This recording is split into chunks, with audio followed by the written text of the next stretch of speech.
Hello my friends, welcome to another episode of Warhammer 40,000 Inquisitor Martyr. My name is Wilfred. So I must confess, as I was playing the Diablo 4 Season 1, there's been a lot of thought in my mind on how Diablo 4 could have been a lot better with the more sophisticated crafting system based on the loot itemization structure they have. And I wanted to make this video, but I need the time to level my seasonal character in this game to the max so that I'm at endgame and has a little bit more to demonstrate to you on what I meant by some of this crafting mechanism that Diablo 4 can learn from this 5 years old game. Now this game is not new, it's a rare exam.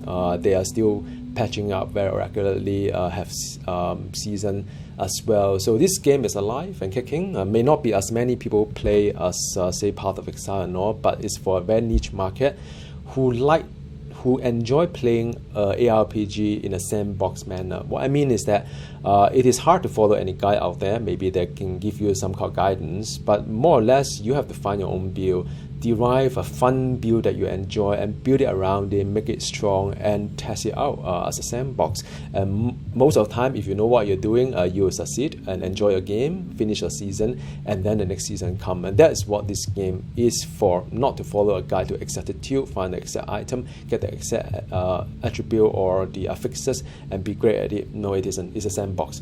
Now, having said that, there are a lot of similarity between this game and the Diablo 3 2 franchise because this game took reference from them, and in as such Diablo 4 also kind of similar to this game as well from a loot design perspective. Diablo 4 is frustrating because you have to look through every single yellow item or rare item to try to find the right affixes that you want and to make it a legendary. This game also, like Diablo 4, that has a lot of affixes. So if you look at my class as a psyker, if I look at say just a relics, just for argument's sake, and if I look at say one-hand melee weapon, perhaps one-hand melee weapon over here, and there are certain affixes, legendary affixes or enchant they call it in this game, that could be applied to your items, for example. And if you look at the primary affixes, which is the more desirable one, there is a lot of affixes.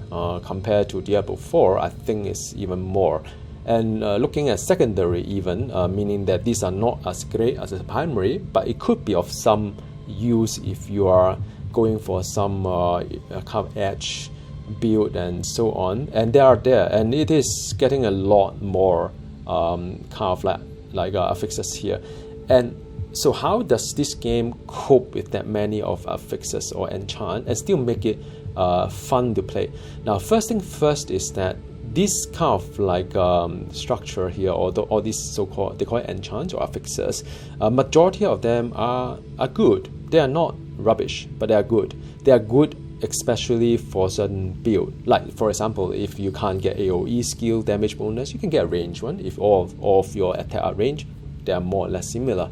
And some of them could be more on the defensive side. If you don't get a shield drain, maybe you can get a life on hit. So both also mitigate the damage in some way. So, but it may require you to synergize your gear in a different way if you have a certain kind of shield drain versus the HP versus the HP on hit and HP on kill and so on. So there's a lot of good affixes that you can build around it. You don't have to roll the exact like 4 affixes like in Diablo 4. You have to get a certain affixes, and these are the 4 to 6 that you have to get for all your items. This game is not. There are many good affixes, but of course there are some great affixes that you could use as well. If you have got it, that's good stuff. So that is one point about the enchant or affixes difference between the two games. Second of all is that you could potentially, if you say look at the crafting itself, you can potentially say this one here, you can potentially re-roll any of these enchants. You just have to pay for it. And all these things that you do not like for example, I do not think that releasing a Thunder of Authority is any good to have as a fix for my item. I can roll it out, just keep changing it differently.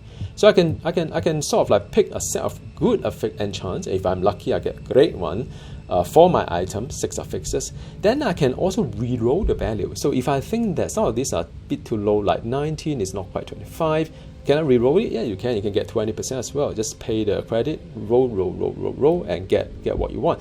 So the outcome is that you may get yourself an item whereby you have the affixes that you can live it, and you're quite happy about it, and some of them could be great one as well, and all of them are relevant to your build, right? You don't have to sacrifice it. Okay, I have 3 out of 4 that I want, the 4th one is not what I want, but what more can I do? It's too expensive to reroll in Diablo 4, or just not worth it. And you live with the kind of imperfection here. You can get a lot of good affixes. You can even roll the range to be good, and that is the reason why this game, the crafting, is a lot more fun. Second of all is that it separates the additional legendary power away from the original item. So now, don't get me wrong, this game do not require to collect junks like Diablo 4. You don't need to collect low-level yellow items, or the equivalent of yellow item, just to make a great item out from it. I can run a Void Crusade for 2 hours or 1 hour plus, and the end chests, like there are tons of them you saw in my video, could end up with all these items here, and these are the ones that I need to focus on thinking what to do with it. And lucky for me, I have 2 items that I need to craft or unlock, so the rest of it I could actually salvage. But the good thing is that you don't need to spend too much time examining each and every item like Diablo 4. Now, how do they do it in this game? There are 3 types of end game gear, and each one of them has their own use and purposes. So the red one is called Archaeotech Relics. So the Archaeotech Relics, like the one here I have here, is that it has an orange text there, +1% chance for every 10 points of current warp hit for enemy to explode on kill, dealing 100% of the killing blows damage. So that is one affix there. In Diablo 3, that is more or less the legendary item. So you have a legendary items with the affixes below. You can have up to 6 of them, from 4 to 6, depending on. Like if you take a look at this one here, it has only 4 affixes. If you take a look at this one here, you have 6 affixes, and all of them can be rerolled for Archaeotech as well. And so that is Archaeotech Relics. And when do you need it? Well, if you play some very specific kind of build that that you need to custom kind of like pick some of these affixes that you want, or as you are getting towards the end game, the Archaeotech Relics is a very good option. The second type is called the Ancient Relics. Now, Ancient Relics is more or less like unique in Diablo 4. These are handcrafted items like this one here, the main implant of Wrath, which is, it has the handcrafted affixes like maximum enrage token, XP, damage bonus, movement speed, and the attribute as well. And these are the affixes that cannot be changed. They have different range to it depending on what kind of item level it is, but it can't be changed. These are fixed as is. So that is the second one. And the good thing about the Ancient Relics is that you can tell by the naming convention what sort of ancient relic it is. So for example, if you look at Signum of Concentration, I know that concentration is to do with focused state. Compared to the one I have, the Signum of Stride, I know without unlocking it, it has to do with the crit.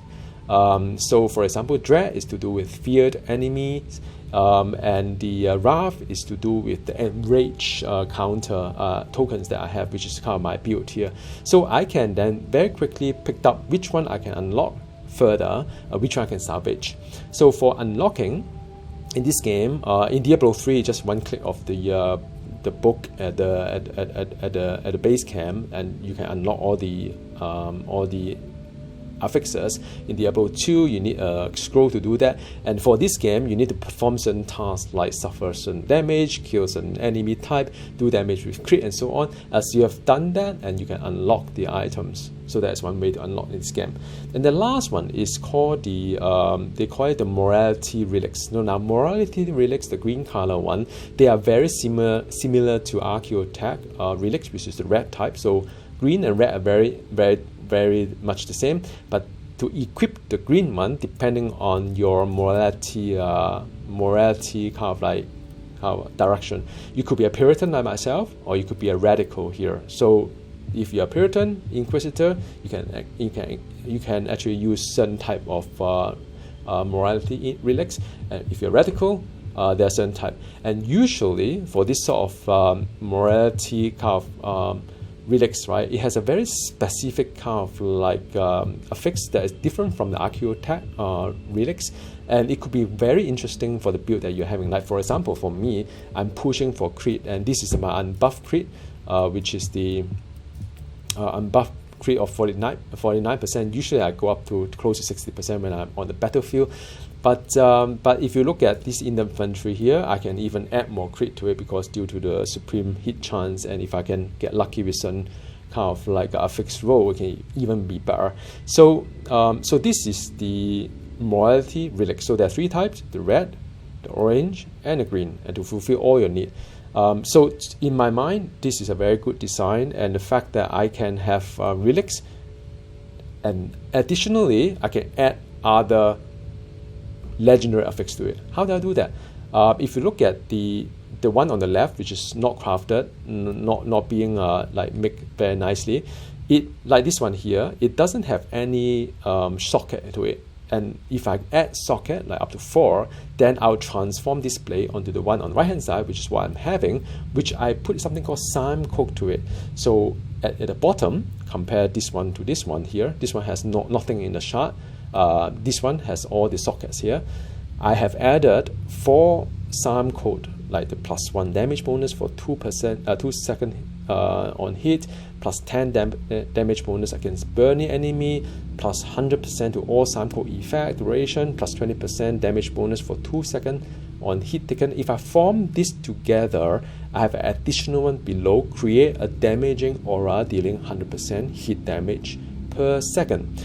So this forming of Sim Code into a Sim doctrine of creating a damaging aura such is very similar to if you play Marvel Heroes, there's rune words, or Diablo 2 as well. You have certain runes that have their own use, but if you put it together, it becomes rune word that give you additional kind of additional attribute or power. So now what it means for this game is that first you collect good items like the legendary items, or like the Archeotech, or the morality, or the ancient relics. Then you add on additional one on top of it. So it's very much like if you play Diablo 3, the Kanai Cube, you can add armor, weapon, as well as the accessory, additional legendary power onto your character to make your character strong. So similar to this, like Chronicon as well, there's you can have a legendary, add a second legendary on it. Now what Diablo 4 is missing is a second legendary. So they take a crab item, which is a yellow item, put an aspect onto it, and become a legendary, and be done with it. So what this game is that you farm legendary, which is like what Diablo 3 does, Chronicon does, many good game does, and then you add an additional one on top of it to make it even more powerful. And that is exactly what we are doing here. You can have damaging aura, or you can have more hit damage, or you can have a short enemy explode on kill, dealing an area damage equivalent to the killing blows damage as hit, or you can have additional kind of like hit bonus plus some shards to augment like damage reduction here in this case, crit hit strength in this case, and all resist in this case. So it's very, very interesting. The whole crafting system a lot more advanced and sophisticated compared to say Diablo 4, and it even has a tech tree for you to unlock certain things as you progress in the game to do certain activities for your crafting. So it's a lot more sophisticated, which is great, because if you want to play a game like ARPG, the best you can do is to have all this at your command, to be able to craft an items to fit your need, rather than asking you to really sift through all the junks to find that one rare or one great items that may or may not even a right decision that you make at that point in time. So anyway, I hope you enjoy watching this video, and happy to answer any question that you have. And yes, I mean I wish Diablo 4 can borrow at least some ideas